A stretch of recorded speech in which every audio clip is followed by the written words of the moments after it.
નમસ્કાર, આપ જોઈ રહ્યા છો અરવલ્લી સમાચાર અને બુલેટિન સાથે હું છું માસૂમ। સમાચારોની શરૂઆત કરીએ હેડલાઇન્સથી।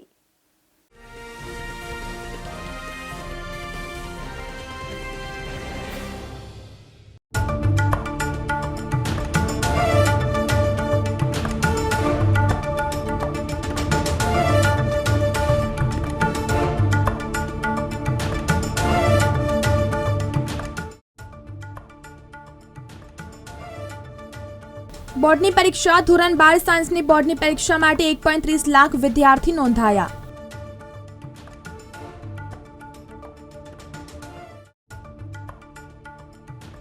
અમદાવાદ એરપોર્ટનું makeover, extra x ray machine, 6 pickup drop lanes, 24 immigration counters સાથે એરપોર્ટ નવા ઇન્ફ્રાસ્ટ્રક્ચર સાથે તૈયાર।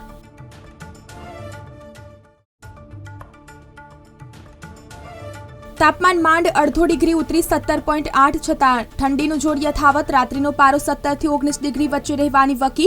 લઘુત્તમ તાપમાન હજુ સરેરાશથી 2 ડિગ્રી વધારે।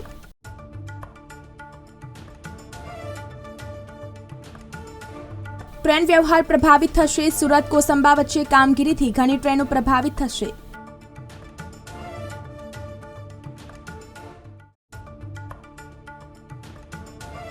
પક્ષી ગણતરીનો અંતિમ ત્રીજો તબક્કો યોજાશે। પાવી જેતપુર તાલુકામાં 37 પ્રજાતિના 1874 જેટલા યાયાવર પક્ષી નોંધાયા।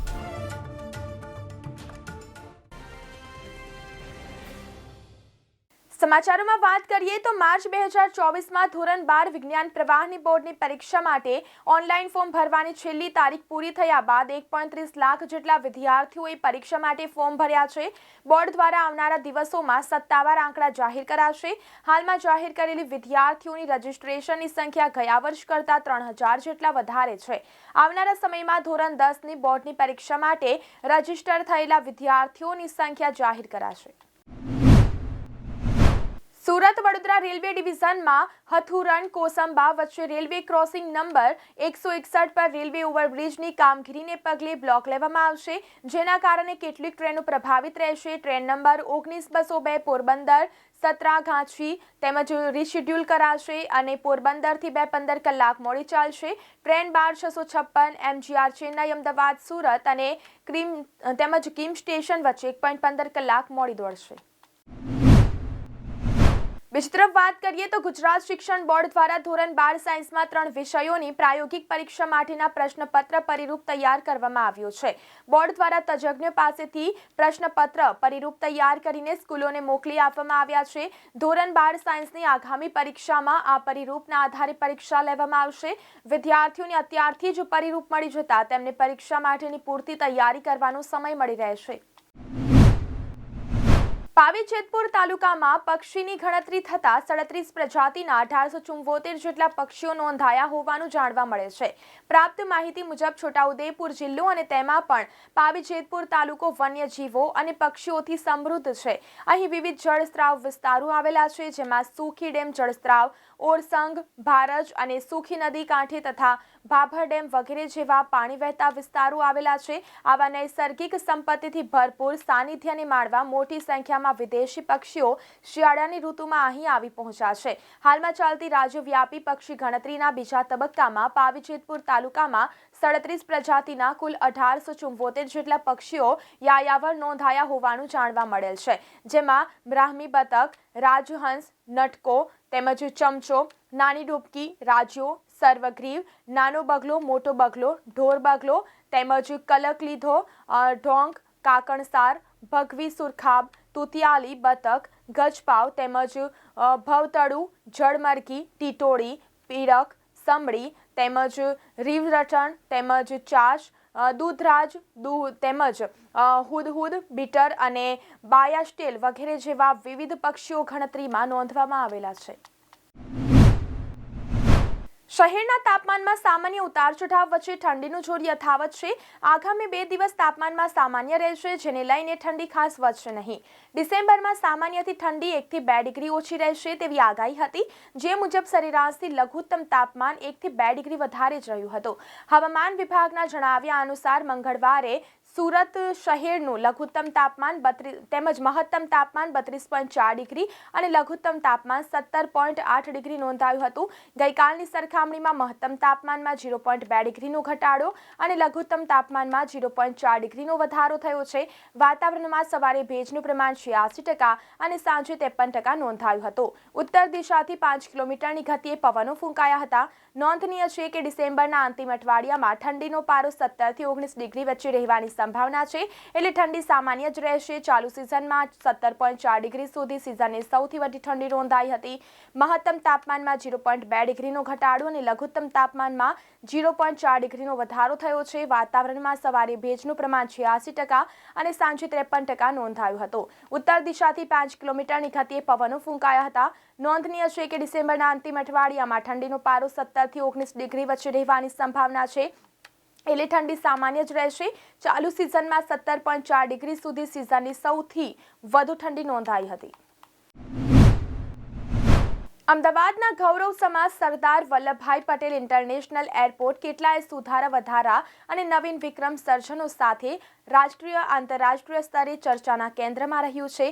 2023માં સૌથી વધુ મુસાફરોએ અમદાવાદ એરપોર્ટ પરથી મુસાફરી કરી છે. SVPI 2024માં હવે એક નવીન ઉડાન ભરવા માટે જઈ રહ્યું છે. તૈયાર થઈ ગયું છે, જેમાં extra x ray machine, 6 pickup drop lanes, 24 immigration counters સાથે અમદાવાદનું એરપોર્ટ નવા ઇન્ફ્રાસ્ટ્રક્ચર સાથે તૈયાર થઈ ગયું છે. ક્રિકેટ વર્લ્ડ કપની ફાઇનલ મેચો દરમિયાન સતત 3 દિવસ અમદાવાદ એરપોર્ટ પર એક જ દિવસમાં સૌથી વધુ 42,224 મુસાફરોએ અવરજવર કરી હતી. 20મી નવેમ્બરે સૌથી વધુ સંખ્યામાં પ્રવાસીઓનો વિક્રમ સર્જાયો હતો. આ સાથે 19મી નવેમ્બરના રોજ SVPI એરપોર્ટ પર એક દિવસમાં સૌથી વધુ 359 એરક્રાફ્ટ મૂવમેન્ટ્સ નોંધાઈ હતી, જેમાં 99 નોન શેડ્યુલ ફ્લાઇટ્સ તેમજ મૂવમેન્ટ્સ સાથે અત્યાર સુધીની સૌથી વધુ નોન શેડ્યુલ ફ્લાઇટ મૂવમેન્ટ્સના રેકોર્ડ સાથે ખાસ રહ્યું હતું. આ અસાધારણ સિદ્ધિઓ SVPI એરપોર્ટ પર સતત ઇન્ફ્રાસ્ટ્રક્ચર અપડેટ્સ અને સુધારાઓનું પરિણામ છે. તેમજ AAI તેમજ CISF ઇમિગ્રેશન, કસ્ટમ્સ, એરલાઇન્સ અને SVPI એરપોર્ટ ટીમ સહિત એરપોર્ટ સ્ટાફની સમર્પિત અને સખત મહેનતનું પરિણામ છે. ગોંડલ માર્કેટ યાર્ડમાં સૌરાષ્ટ્રની જાણીતી લાલ ડુંગળીની 1.50 લાખથી વધુ કટ્ટાની આવક નોંધાઈ છે. હરાજી શરૂ થાય તે પહેલા જ યાર્ડ બહાર ડુંગળી ભરેલા વાહનોની 3 થી 4 કિલોમીટર લાંબી લાઈનો લાગી જાય છે. પરંતુ હરાજીમાં એક મણ ડુંગળીના ભાવ 100 થી 300 રૂપિયા જ બોલાતા ખેડૂતોની પડ્યા પર પાટું જેવી સ્થિતિ સર્જાય છે. પરંતુ હવે એક મણના 200 રૂપિયા ભાવ મળતા હવે ખેડૂતોએ કરેલા ખર્ચના રૂપિયા પણ નથી નીકળી શકતા. સરદાર પટેલની વિશ્વની સૌથી ઊંચી પ્રતિમા એટલે સ્ટેચ્યુ ઓફ યુનિટીમાં પણ નવા વર્ષ પહેલા પ્રવાસીઓનો ધસારો જોવા મળી રહ્યો છે. નાતાલની રજા હોવાથી 25 ડિસેમ્બરે એક જ દિવસમાં 1 લાખ પ્રવાસીઓ એકતા નગરની મુલાકાત લીધી હતી. જોકે હજુ 31 ડિસેમ્બર સુધી સ્ટેચ્યુ ઓફ યુનિટી ખાતે આવી જ રીતે પ્રવાસીઓનું ઘોડાપૂર જોવા મળશે. ગુજરાતમાં પ્રવાસીઓ માટે ખુશીના સમાચાર સામે આવ્યા છે. હવે અમદાવાદથી કોઈ પણ યાત્રાધામ પહોંચવા માટે હેલિકોપ્ટરની સેવા શરૂ થશે. એટલે કે તમારે અમદાવાદથી કોઈ પણ યાત્રાધામ પહોંચવું હોય તો તમને હેલિકોપ્ટર મળશે. અમદાવાદ બેઝડ એરોસ્ટ્રાન્સ પરથી આ સેવા શરૂ કરવામાં આવશે. આગામી 27 ડિસેમ્બરથી મુખ્યમંત્રી ભૂપેન્દ્ર પટેલના હસ્તે આ સેવાનો પ્રારંભ કરવામાં આવશે. મહેસાણા જિલ્લામાં શિયાળુ સિઝનમાં 1.81 લાખ હેક્ટર વાવેતરના અંદાજ સામે અત્યાર સુધીમાં 98.69% સાથે 1.78 લાખ હેક્ટરમાં વાવેતર થઈ ચૂક્યું છે. આગામી 10 દિવસમાં સિઝન પૂરી થશે. જોઈએ આ અહેવાલમાં. ચાલુ મહિનામાં 25 પૈકી 15 દિવસ વાતાવરણ વાદળછાયું રહ્યું છે, જેના કારણે ખેતી પાકોમાં રોગ જીવાત લાગવાનું સંકટ તોડાઈ રહ્યું છે. ચણામાં સફેદ ફૂગ, જીરુમાં ચરમી, બટાકામાં કાળિયો જેવી રોગ જીવાત લાગવાનો ભય સેવાઈ રહ્યો છે. 24 કલાક બાદ ફરી વાદળછાયું અને કમોસમી વરસાદની શક્યતાના કારણે ખેડૂતો ચિંતામાં મુકાયા છે. જિલ્લામાં ધાન્ય પાકોમાં ઘઉંનું 63,634, જુવારનું 20, મકાઈનું 205 અને અન્ય ધાન્ય પાકોનું 476 હેક્ટરમાં વાવેતર થઈ ચૂક્યું છે. કઠોળ પાકોમાં ચણાનું 831 હેક્ટરમાં અને તેલીબિયા પાકોમાં રાઈનું 23,634 હેક્ટરમાં વાવેતર થયું છે. તમાકુનું 14,711, જીરુનું 280, ધાણાનું 84, લસણનું 106, સવાનું 943, વરિયાળીનું 5,075, ડુંગળીનું 206, બટાકાનું 10,227, શાકભાજીનું 7,021, ઘાસચારાનું 44,475, મેથીનું 754, અજમાનું 5,793 અને અન્ય પાકોનું 149 હેક્ટરમાં વાવેતર થયું છે.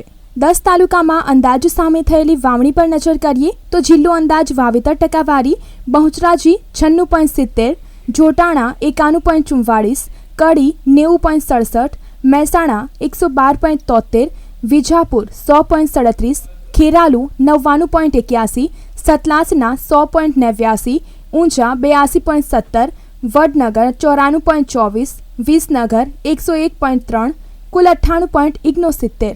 બ્યુરો રિપોર્ટ, અરવલ્લી સમાચાર, મોડાસા. વડાપ્રધાન નરેન્દ્રભાઈ મોદીના નેતૃત્વ હેઠળ વિકસિત ભારત સંકલ્પ યાત્રાથી સરકારની તમામ જન કલ્યાણકારી યોજનાઓ ઘર ઘર સુધી પહોંચાડીને વંચિત લાભાર્થીઓને આવરી લેતી 100% લક્ષ્યાંક હાંસલ કરવાના નિર્ધાર સાથે આ યાત્રા ગામડાઓમાં ઠેર ઠેર ભ્રમણ કરશે. ત્યારે વિકસિત ભારત સંકલ્પ યાત્રાનો જાગૃતિ સંદેશ અને લાભો ગ્રામીણ સુધી પહોંચાડવા વિવિધ કાર્યક્રમો યોજાઈ રહ્યા છે. અરવલ્લીના મેઘરજ તાલુકાના ઇપલોડા ગ્રામ પંચાયત ખાતે વિકસિત ભારત સંકલ્પ યાત્રાનું ઉષ્માભેર સ્વાગત કરવામાં આવ્યું. આ કાર્યક્રમમાં માર્ગદર્શન અને તેમજ મુખ્યમંત્રીના નેતૃત્વ હેઠળ કેન્દ્ર તેમજ રાજ્ય સરકારની વિવિધ યોજનાઓની માહિતી આપી આ યોજનાઓનો લાભ લીધેલ લાભાર્થીઓને કીટનું વિતરણ કરી જરૂરિયાતમંદ પ્રજાજનો સુધી સરકારની વિવિધ યોજનાઓની માહિતી જરૂરિયાતમંદ સુધી પહોંચાડવા અનુરોધ કરવામાં આવ્યો. તો આ 7 બુલેટિનમાં અત્યારે બસ આટલું જ. નમસ્કાર.